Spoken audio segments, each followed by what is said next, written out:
Akala ko po mga bossing, dalawang sidecar units po ang naipa-order natin today. Kaso nagkakamali po tayo dahil nung hapon may humabol po na isa from San Carlos. Bale, dito po muna tayo sa Dagupan mga bossing. Unang nag-order po sa atin si Bossing Brian ng Dagupan. Yan, shoutout sa'yo bossing.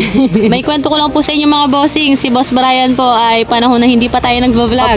Post pa lang po tayo ng mga gawa natin mga sidecar units mga bossing ay naging customer po natin siya. Hindi lang po isa, dalawa, tatlong sidecar units mga bossing ang nagawa na po natin kay bossing. Literal po na marami-rami na. Sa concept ng unit ni bossing ay medyo na-excite akong gawin. Yes po, dahil tayo mismo ang gagawa. Abang-abangan po natin yan. Solid supporters na taga Leyte yan sa may Visayas si bossing na nasa Kalasyaw po ngayon dahil dito siya nakapag-asawa. Yes mga bossing. Order lang na sidecar pero alam ko lahat.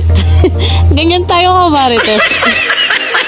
Bago umalis si bossing kanina, binigyan po niya tayo ng 200. Yan, pamirienda sa ating team na pinabili po natin kanina. Maraming salamat po bossing. Appreciated po yan na sobra. God bless po. Sa ikatlong nag-order po sa atin nung hapon ay maiba naman tayo mga bossing dahil nirekomenda po ang ating shop. Yes po. Naikwento po sa atin ni ma'am kanina na may kakilala po sila na sundalo daw na nagawa natin nung nakaraan na hindi ko sure kung sino po sa kanila. Yun pa man ay sa naging customer po natin na sundalo na tukay ni ma'am and sir. Maraming salamat po sa pagrekomenda. God bless po. Sa lahat po ng mga solid supporters and followers po ng ating page, mga bossing, talagang sobrang maraming salamat po sa inyo. Yun lang ang masasabi ko mga bossing dahil talagang napapa-speechless ako sa effort po ninyo na pumunta sa ating shop para magpagawa ng sidecar unit, lalong-lalo na po sa tiwala sa ating team. O siya na at mag-dinner na tayo, baka maiyak pa ako dito.